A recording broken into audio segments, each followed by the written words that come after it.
So hello everyone. Hello.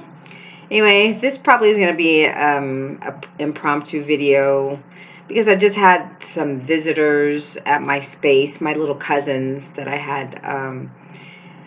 I wanted to have over. Their preteen and teenager, and what I really noticed about.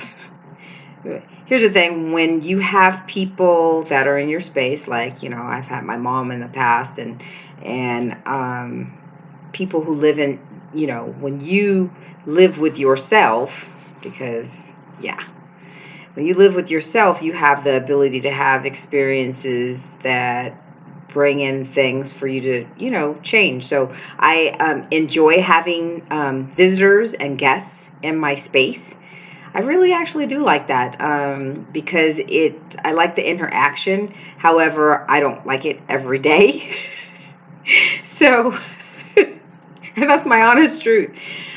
The only, my next person that I'll be with on a consistent basis will be my sweetheart. So, but anyway, I had my most recent visitors. And I enjoyed them very much. We had some fun. We went out and we had some adventures that I took them on. I just wanted to spend time with my cousins because it's brand new for me to experience them because I've never been around them their whole life. So I wanted to interact with them and enjoy them and get to know them actually. Two preteens, one teenager and one preteen. And it's interesting because I definitely learned something about myself. And this will probably be kind of like an impromptu video because it was like, of course I learned more about myself, and I actually knew I would. I just didn't know what I was going to learn because I'm conscious of my own behavior. However, when I'm in it, I am in it. And I'm watching myself and I'm like, oh boy. So what I learned about myself is that, of course, when you're interacting with another person, that person is your mirror. And so you don't always know what that expression is going to trigger because it's triggers can definitely be a surprise to you. So you don't know what is going to occur. All you can do is experience it and then move through it and then contemplate on it. And the next thing is allow yourself to process through it, heal it. You can heal it in the moment. And then, of course, you can process through it and then, of course, address it and interact with that person again and love on them for you. So what I learned is that I've got two cousins. One of them is my same sign and the other one is not, which is okay. But what I realized in that other expression, because remember, I think I made the last video and I kind of touched on Scorpios. Well, she's a Scorpio. And so, like I said, every sign is me. It doesn't matter what sign that person is. It's just that I came in as a certain sun sign. So each person comes in as a certain sun sign. And so, and I can hear somebody saying, what's your sign? Should I tell you? I don't know. No, I'm just kidding. No, I'm a Capricorn. So, so the actual teenager. So what I did was I actually, I interacted with them. I enjoyed them. Nobody can kind of confine you to a particular way of being because we're all unique beings. And so we tend to be, a certain expression of that particular sign. And then there's certain unique things about us that none of us are alike. So, but what I did, there are some familiar things about certain signs. So what I noticed about the teenager, she was, and it could be also that the teenager that is my same sign, she had some aspects of me that I watched, and it's like, it's interesting because I'm watching myself interact with them, and then I'm also watching them interact, with me and their sibling, and it's really interesting. So I had a trigger. Um, and what I realized about that particular trigger with Scorpio is like I really, and it actually had to do with, okay, so uh, I believe I've touched on this before. When you have triggers, they're coming from a deeply rooted space within yourself, and between that age of 0 and 7. So some story that either you told yourself or was told to you, or there's some kind of programming within you that you get triggered from certain behaviors or interactions with people or experiences. And so that's exactly what happened. And she's 11 years old, and she's quirky, she's adorable, she's sweet, she's kind-hearted, she wants to help, she's just a sweetheart. And so it's like I had a trigger, and I was like, wow. But I was aware of it, but my trigger is that it's like, and of course, like I said, it's mine. So somewhere in there, in growing up as at that 0 to 7 age, I never wanted to like be sloppy or like not quirky, but it's like, gosh, or make a mistake or something like that, or like, because it's interesting. So this is what I watched. This is what I observed. Okay, so on one hand, you've got a 14-year-old. She's much more proper and together, and plus she's my same sign. And she's, like very calm. Not to say that she doesn't express herself, because both of them went back and forth because they're, 3 years apart. And they both are, capable of communicating with each other what they like and what they don't like. And it's so interesting. And they do the tit for tat, and they go back and forth, and they argue, and, but their arguments are quite interesting because they argue, but it's kind of subtle, and both of them kind of let it go. They don't harbor any anger. So they're sweet. They're sweet young ladies. Very sweet.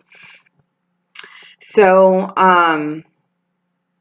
yeah, what I realized is that little girl that I was a long time ago, like a long time ago, when I was a little girl, that sounds so funny.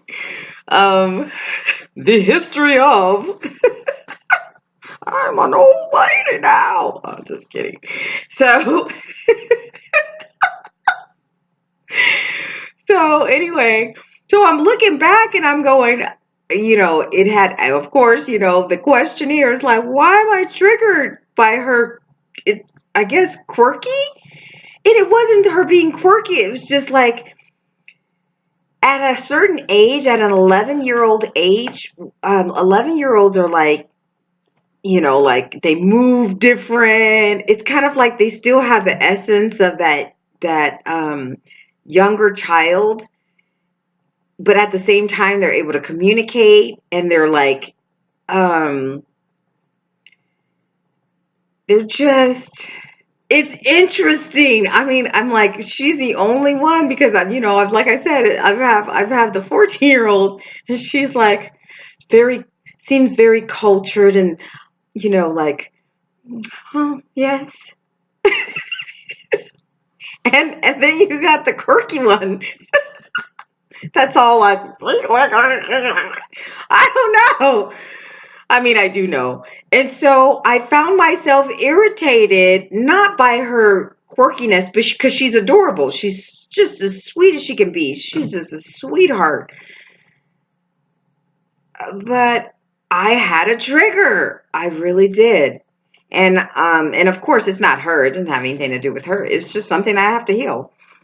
Uh, um, yeah, it's something that I have to heal. But I felt it come up within me, and it's like, oh, look at that. Oh, look at that. Somewhere I need to love myself. Okay, come here.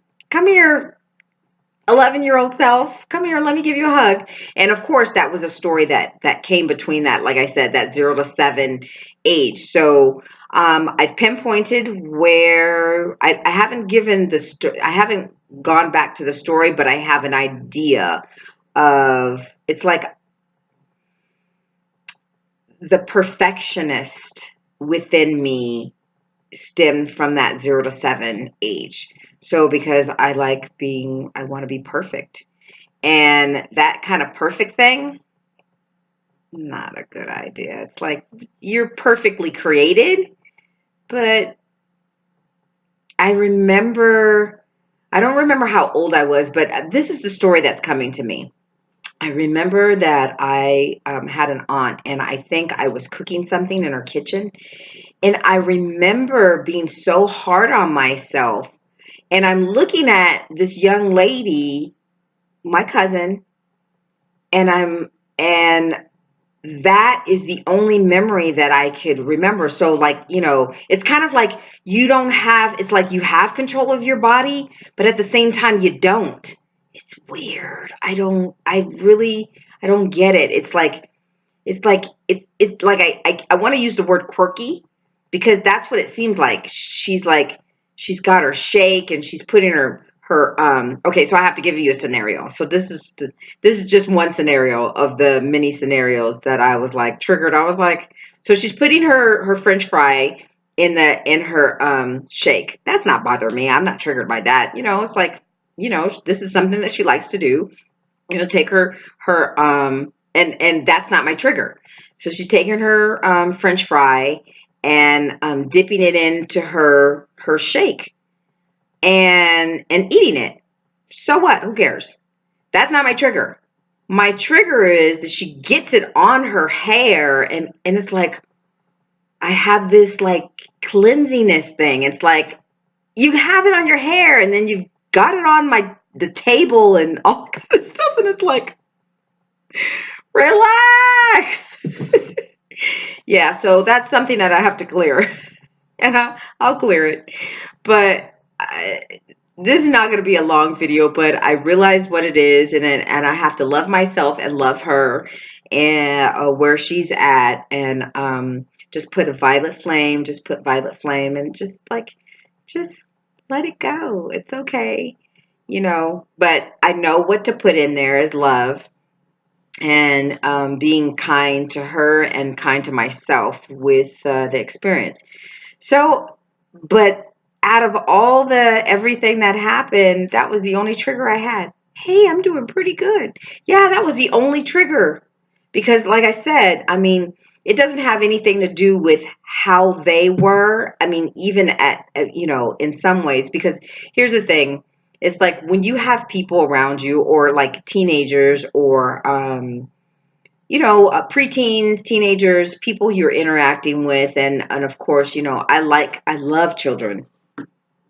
However, whenever you get triggered by a child, because a lot of people do, yeah, a lot of people, I don't want to say a lot of people, but some people just we as adults can be very hard on children because there's certain things within us that need to clear. That's exactly what it is. I mean, whenever you're getting upset or angry at a child, it's your stuff. I mean, and that's anything, even if you're getting irritated by an adult, that's your stuff. So, and it's not theirs, it's yours. So take responsibility and take ownership of it and, love it. Love you and love them in the experience. One step at a time. That's all you can do is give it one step at a time. So the good thing is of course it was presented to me, and it's another area where I just love myself. So, you know, that quirky. Oh, so I was going to tell you a story. So I remember the first time. I remember like I said, I was so hard on myself. So I was at one of my aunt. She was like, I could call her honorary aunt, that I had. And I remember going over to her house, and I was spending some time with her, and we were in the kitchen, and she was sitting down at the table, and she was saying, okay, go get this and go get that. And I think I dropped something, or not dropped it on the floor, but I think it was some flour, and I got it places, and I had such a perfection, like I would beat myself up. She wasn't saying anything to me. She wasn't irritated or triggered by my behavior. I remember feeling quirky. Like it's like I don't have it's like my nervous system or my body is like, it's not operating with my brain, and I'm like dropping things and stuff is like, it's like at that age, and like I don't remember how old I was, but I wanted to be perfect. Like I had to be perfect. And I'm telling you, that where I'm at right now, it's like, wow, I still need to clear that. I'm glad she was my teacher. I'm grateful that she came into my space to allow me to realize that I have this particular trigger, and that I know that it has nothing, absolutely nothing to do with her. Her quirkiness and where she's at in her own experience is perfectly fine. The most important thing for me to do is not judge her in that space, because quite honestly, it's my own judgment to myself. So that's why I said, I need to love myself and love her at the same time. So that's what I'm going to be doing. So I just wanted to share this. This particular video is not going to be that much longer, and I just want to say thank you for allowing me to be here with you and share some of my life experiences. And again, be good to yourself, be kind and loving to you, and stay aligned in your perfect expression of your vortex. Till again, you take care of you, and I love you with perfect loving kindness, as you should, because you are loved. Take care. Bye-bye.